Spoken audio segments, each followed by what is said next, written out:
Now this article on page number 1 reads that the direct taxes revenue defies lockdown, and it further clarifies that there has been a jump of about 36.6% in the April in terms of direct taxes revenue for the central government. Now in this regard, although this data is not very important for us from the exam point of view, however, in this regard, let us look at what were the highlights regarding the tax collections or the tax revenue of the central government that were provided by it in the budget of this year. So let us look at these trends, and they can be very important for us from the preliminary examination point of view. So this will form a part of the preliminary examination syllabus under the topic economic development. Now if you look at this graph, it has been taken from the budget of this year, and it provides trend in the important tax receipts. So this orange line represents the total or the gross tax receipts for the central government, which includes both the direct as well as indirect taxes. Then if you look at this line, it represents the direct tax collections for the central government, and this line basically highlights the trend in the direct tax collections for the central government. Again, if you look at this dark red line, it represents the trend of the indirect tax collections for the central government. And these trends are very important for us from the preliminary examination point of view. And if you go through the previous year questions, you will find that a lot of questions have been asked based on these important trends. So whenever you go through the budget of any year for the preliminary examination especially, you should always take note of important trends in the important economic data. So now if you look at the gross tax receipts for the central government, you will find that they have been fluctuating since the year 2011 and 12. And there has not been any steady increase or steady decline in the gross tax receipts for the central government. So as you can see, it was about 10.2% of the GDP, and it declined to about 10% of the GDP in the year 2014 and 15. However, after that it started picking up, and then again it dropped in the year 2018 and 19 and in the year 2019 and 20. Further, if you look at the direct tax collections and the trends in it, you will find that this has also been fluctuating. So it was about 5.6% of the GDP in the year 2011 and 12, and it dropped to 5.4% in the year 2015 and 16. However, after that it started picking up. However, it again dropped in the year 2019 and 20. Further, if you look at the indirect tax collections, you will find that this has also been fluctuating, and it was as low as 4.4% of the GDP in the year 2014 and 15. And it again picked up and reached a maxima in the year 2016 and 17 at about 5.6% of the GDP. However, after that, it has been showing a declining trend, or rather it has remained constant in the past 3 years. And this has mainly been because of the introduction of new indirect tax regime which has been introduced, that is the goods and services tax. So let us look at some important observations which can be important for us from the preliminary examination point of view. So the gross tax revenue for the financial year 2019 and 20 is about rupees 21 lakh crores, which is about 10.6% of the GDP. Now another important area which can be asked in your preliminary examination is the decreasing order of the tax revenue, or which tax yields highest revenues for the central government.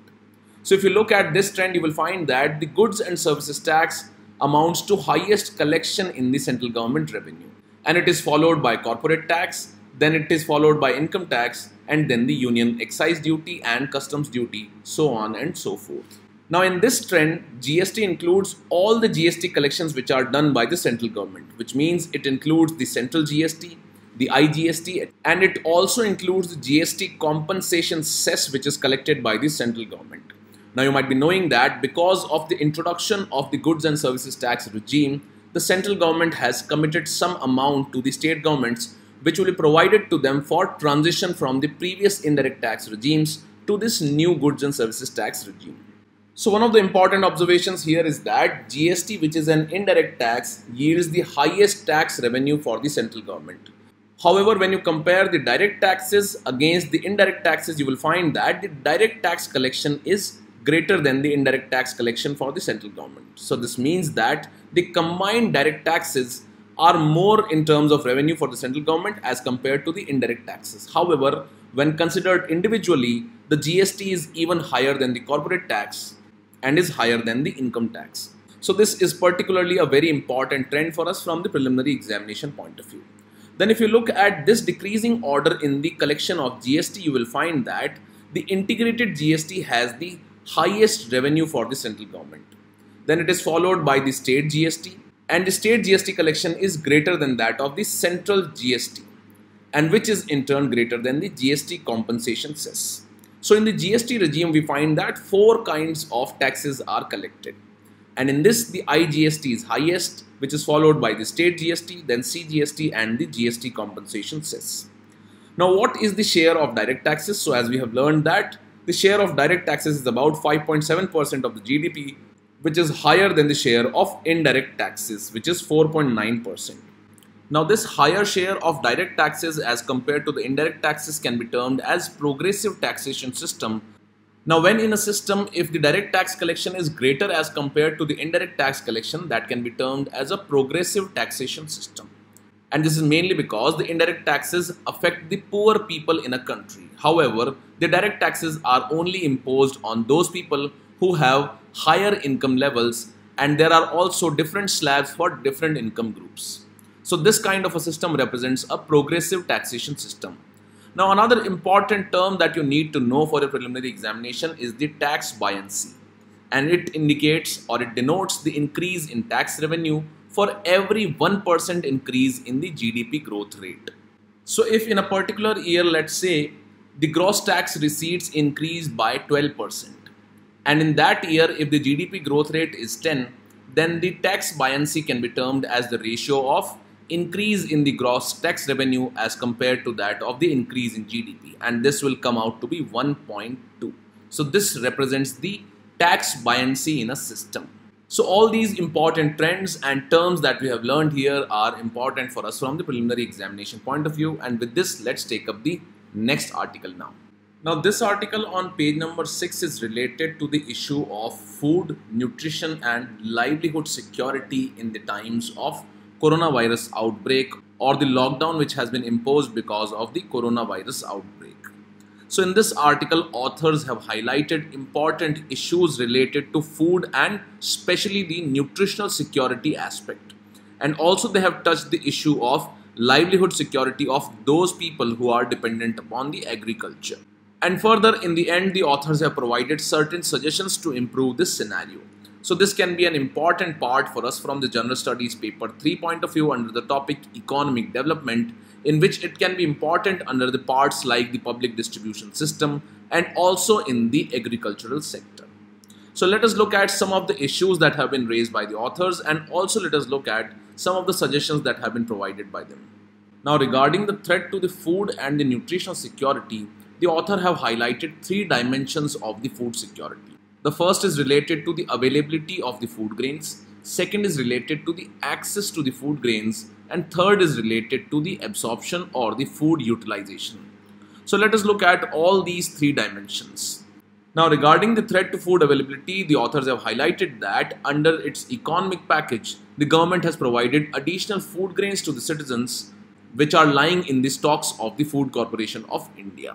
However, the food availability can be affected in the near future because of disruption in the agricultural production cycle due to the lockdown which has been imposed.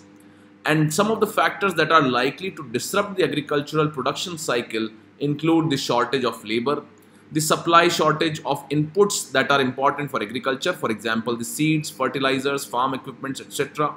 Then the dysfunctional marketing infrastructure because a lot of mandis have been closed due to this lockdown which has been imposed.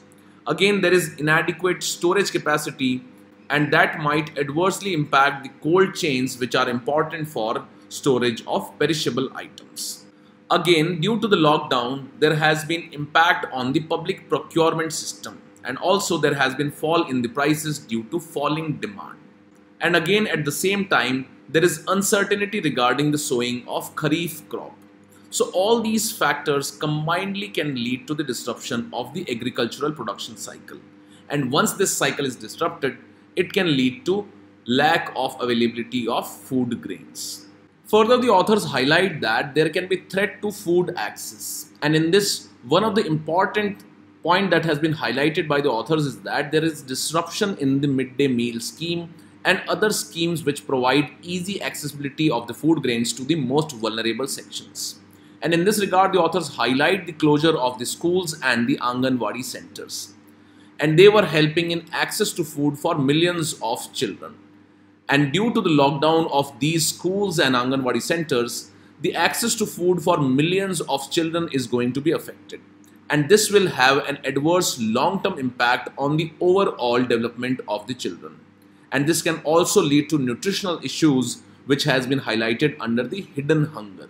Now, as we note that there is disruption in the supply chain, and this disruption is particularly visible in the horticulture cold chains. And this can lead to the problem of micronutrient deficiency. Also, this lockdown has imposed economic hardships on the most vulnerable sections of the society. And as a result of this economic lockdown, the purchasing power of the poor people has decreased substantially due to losses of incomes and job losses. Now, due to the job losses and the loss of income, the poor sections will not be able to buy nutritional food, which are generally costly. And as such, this will lead to severe impact on their micronutrient requirement. Now, we already know that malnutrition is one of the important social concerns in India. So in this regard, the authors highlight that due to this lockdown, there can be adverse impact on the nutritional security, or there can be increase in the hidden hunger in India. Then the third is related to threat to food absorption. And this is mainly related to external factors like access to clean drinking water, sanitation, etc. Now, due to the lockdowns, these non-food factors are severely being affected in the rural areas and in the slums in the urban areas. So again, this factor also needs to be focused as to threat to food absorption, which is a factor related to the access to clean drinking water and sanitation. So after looking at the issues related to threat to food and nutritional security, let us look at some of the suggestions which have been provided by the authors in this regard. Now, the first suggestion is related to the widening of the food basket of the poor. And in this regard, additional provision should be provided for provision of free food article, and this should also include the millets, pulses and the oil. And this will lead to increased nutritional security for the poor and the vulnerable sections. Again, there is a need for value addition in the agricultural production cycle. And in this regard, the author suggests that the agriculture production cycle should be innovated to include multiple products in addition to the food production. And this can enhance the income for the farmers. Now, one of the examples that have been provided by the authors is the concept of rice biopark, which has been developed in the Myanmar. And in this rice biopark in Myanmar, in addition to the production of rice, the entire biomass, which is a byproduct of the rice production, is utilized like straw, bran, etc. Further, for increasing the livelihood security and also increasing the purchasing power of the poor and the vulnerable sections, the author suggests that currently the MGNREGA applies only to the unskilled and the manual work. So in this regard, they say that this scope of the Manrega works should be widened to include skilled jobs in agriculture and allied activities. And some of the suggestions regarding increasing the scope of Narega work, the authors say that we could also consider including other essential cares, for example, the child care, the elderly care, etc. under the scope of Manrega work. Again, there is a need for technological upgrading, and also there is a need for favorable public policies in procurement, pricing and distribution. So as you can see, the authors have raised important questions, and then again they have provided certain important suggestions. And these can be very important for us from the mains examination point of view. With this, let's take up the next news article now. Now, this editorial on page number 6 highlights the various issues that the Indian economy is facing, and these issues have been highlighted especially in the manufacturing sectors because of the steepest fall in the 8 core sectors of the Indian economy. Now, in this regard, the editorial highlights that 7 out of the 8 core sectors have seen a fall in the economic activity in the last quarter. Now, in this background, you might be knowing that there is an index which is known as the index of 8 core industries. So in this background, let us look at the key aspects of the index of 8 core industries, which can be important for us from the preliminary examination point of view. So it will fall under the preliminary examination syllabus under the topic economic development. Now the growth of industrial sector in India is measured through an index which is known as index of 8 core industries. Now as compared to this index of 8 core industries, there is another index which is known as index of industrial production or the IIP. Now these 8 core industries constitute about 40.27% of the weightage in the index of industrial production, and that is why they are the barometer of growth of industrial sector in Indian economy. Now which are these 8 core sectors which are measured through this index of 8 core industries? So these include the coal sector, the crude oil sector, natural gas, petroleum refinery products, fertilizers, steel, cement and electricity. Now another important aspect for us is that who prepares this index of 8 core industries. So it is prepared by Office of Economic Advisor under the Ministry of Commerce and Industry. Further, this index is published monthly and it has a base year of 2011 and 12. And all these aspects are important for preliminary examination. Now besides all these facts, you should also be aware that which industry has the highest weightage as well as the lowest weightage. So the highest weightage is for the petroleum refinery production and the lowest weightage is for the fertilizers production. Now as we know that the index of 8 core industries is published by the Office of Economic Advisor under the Ministry of Commerce and Industry, you should also be aware that the index of industrial production is prepared by National Statistical Office under the Ministry of Statistics and Program Implementation. So these are few important facts related to the index of 8 core industries. With this, let's move to the next article. Now this article on page number 11 reads that the World Health Organization has raised concern over the use of BCG vaccine for the COVID-19. And this vaccine is being given in some countries to the health workers for protecting them from the infection of COVID-19. Now the usage of this BCG vaccine can be important for us from the preliminary examination under the topic General Science. However, in this article we will look at the various concerns which have been raised by the World Health Organization regarding the efficacy of using BCG vaccine for protecting people from the COVID-19. So now what does the World Health Organization say about the usage of the BCG vaccine? So the present status that has been provided by the World Health Organization is that there is no evidence that the BCG vaccine, which is known as the Bacille calmette-guerin, protects people against infection with COVID-19 virus. So there is no evidence presently that this BCG vaccine protects people against the COVID-19 infection. However, some of the studies have highlighted that the BCG can be an effective vaccine against the COVID-19 virus. So in this regard, the clinical trials are underway regarding the efficacy of the BCG vaccine, and only after these clinical trials are over that the WHO will evaluate the evidences when it is available. And in the absence of such evidences, the WHO has clarified that it does not recommend the usage of BCG vaccination for the prevention of COVID-19. And in this regard, you should note that this BCG vaccination is used in countries with high incidences of tuberculosis. Further, there are experimental evidences from both the animal and the human studies that the BCG vaccine has non-specific impacts on the immune system, and it is known to improve the immunity of the people. However, these effects have not been well characterized and their clinical relevance is unknown. So this is another scientific status of the BCG vaccination which has been provided by the WHO. So this BCG vaccination is provided in countries with high incidence of tuberculosis, and also it is known to be improving the immune system. However, these effects have not been very well characterized and their clinical relevance is still unknown. Now, some of the studies have compared the incidences of COVID-19 cases in countries where this BCG vaccine is being used with that of the countries where the BCG vaccine is not being used. And these studies have observed that the countries that routinely use the vaccine in the neonatals had less reported cases of COVID-19 till date. However, regarding the efficacy of such studies, the WHO says that such ecological studies are prone to significant bias from many co-founders, including the differences in national demographics and disease burden. And again, the testing rate for COVID-19 virus infection is also one of the deciding factors in providing the cases of COVID-19. So due to all these concerns, the WHO is not concerned about the efficacy of the BCG vaccination. So presently the BCG vaccination prevents severe forms of TB or tuberculosis in children. And if such BCG vaccination is diversified of the local supplies, it may result in neonatals or the newborns not being vaccinated by the BCG. And this could result in an increase of disease and deaths from the tuberculosis. So in conclusion, in the absence of any evidence, the WHO does not recommend BCG vaccination for the prevention of COVID-19.